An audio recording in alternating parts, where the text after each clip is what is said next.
outside the small American town of Kecksburg, Pennsylvania. Authorities claim it is a meteor. Eyewitnesses, however, report a bell-shaped UFO was removed from the site. But this isn't the first bell-shaped flying object to appear in modern history. 2 decades earlier, a similar top-secret craft was reported being developed by the greatest evil the world has ever known. Unsealed case file. Die Glocke, the bell.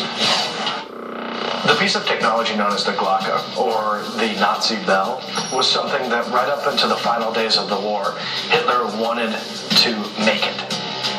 Die Glocke is alleged to be the brainchild of Hans Kammler, a high-ranking Nazi engineer who oversaw many of Hitler's special construction tasks. He's most infamous for building concentration camps and underground bunkers for secret weapons manufacturing. His most valuable resource? Slave labor. Not surprising that at the peak of his career, he was also involved in the deadly V-2 rocket program that would claim thousands of lives. But death camps and world domination were not the only interests he shared with Hitler. Some experts believe Kammler may have been working with materials of an extraterrestrial origin. Die Glocke was also rumored to be experimenting in time travel. Imagine a time machine that could win a war before the war even started. That was the theory behind the Wonder Weapon, Die Glocke. If this machine was even capable of what the reports said it could do, then I have a hard time believing that it was running on any known earthly substance at the time. Were the Nazis really working on a time machine? And was its inventor working with recovered alien technology? In the end, Hitler is defeated, but the fate of his superweapon remains a mystery. Die Glocke allegedly disappeared from the German mountains in the spring of 1945 to work on top-secret military and space projects.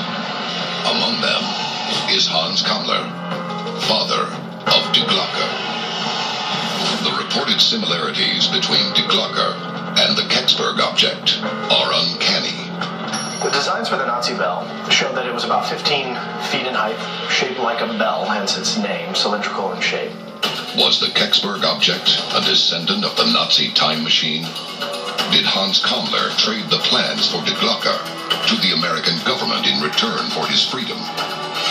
Many experts believe Nazi scientists were attempting to create technology that the human race had never seen before.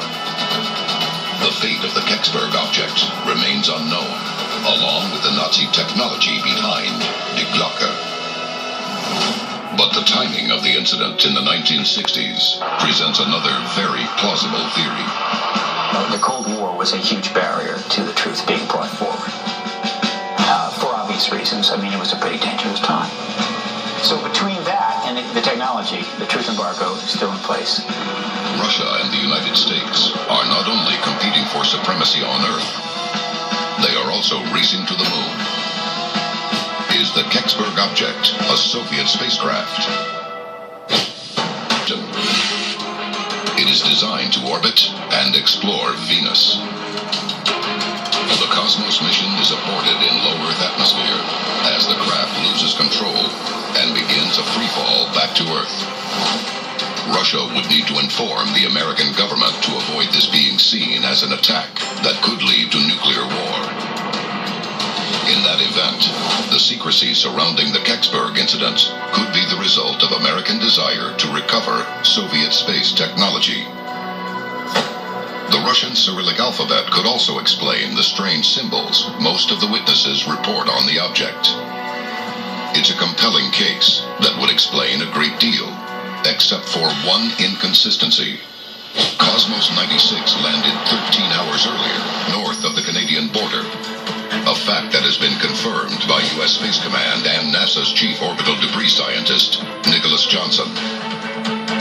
Seeking answers for the incident at Kecksburg, ufologists turn to NASA, but all disclosure requests for information are met with resistance. In fact, NASA claims the files on the incident do not exist.